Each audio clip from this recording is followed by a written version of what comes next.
And I had a man who was listening across the country while I was on the air at KSWS Radio and Television. I had left KGFL and gone to a bigger station with more power. And I was the afternoon jock. And he was driving through and he listened to me. He got out of the car and called on a phone booth and said, "Are you Dave Hull?" I said, "Yes." He said, "I own a radio station, WONE in Dayton, Ohio, and you're the best thing I've heard driving across Texas and all of this western part of the country. Will you go to work for me?"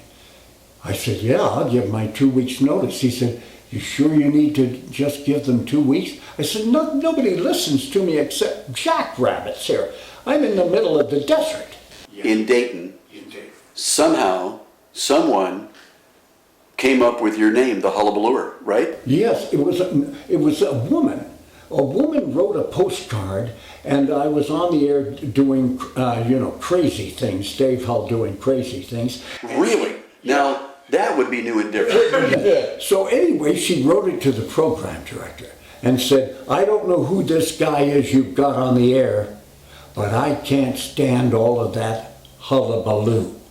Well, I looked at the name, at the word, and I said, hullabaloo. I went to the dictionary, and there is a word, hullabaloo, an uproar, a noisy commotion. And I thought, God, that's me. That's you. So I stuck an ER on it and became the Hullabalooer.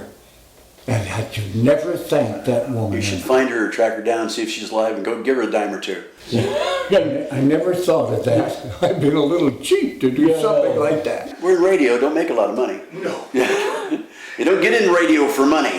No. No, you get into for the fun of it. Yeah. It was while I was at WONE that a fellow by the name of Ross Mulholland, who owned WQTE in Detroit, was going down through Ohio to take a vacation in Florida. And he stopped and called me on the phone and said, "You're the funniest thing I've heard in the Midwest. I've listened to Chicago, I've listened to Detroit, I've listened to all of these stations, and I know you're the funniest in Dayton. Will you come to work for me?" I said, "Of course. What show do you have?" "Mornings. Morning Drive. Will you accept it?" I said, "Yes." I said, "How much does it pay?" $250 a week. Wow. And more money than I'd ever made in my life. That's a lot of money back then. It was 1960. Well, it was 59, almost 60. $250, that was $1,000 a month. My God, I'd never heard of that. I went to Detroit and we put a staff together, Ross Mulholland did, and the production director was brilliant. Our station was licensed to Monroe, Michigan, with studios and offices in Detroit.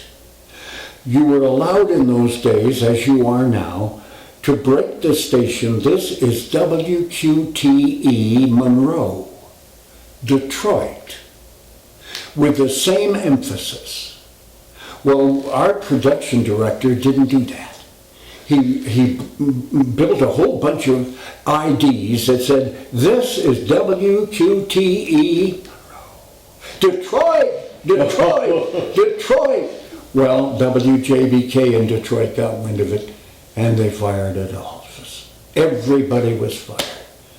So I went and took my tapes down to where our program director wanted to go, to WTVN in Columbus, because I was going to go back to Dayton to wing, WING. And I was sitting in the office with nobody there. It was noontime. They'd all gone to lunch. And the general manager came out and said, "Who are you?" I said, "Well, I'm here to deliver tapes." He said, "Well, what are you?" I said, "I'm the morning man from WQTE in Detroit." He said, "I don't want to hear this guy's tapes, I want to hear yours." So he took me in his office and listened to my stuff, laughed out loud, which was really heartfelt to me. And he said, "I am hiring you." You're Wow. our new morning man. Go down and tell him at the Taft Broadcasting Hotel on the 7th floor that you're our man. So I did. And I was hired and stayed there for, I think 5 years. Met my wife in Columbus. Wow. And we've been together ever since.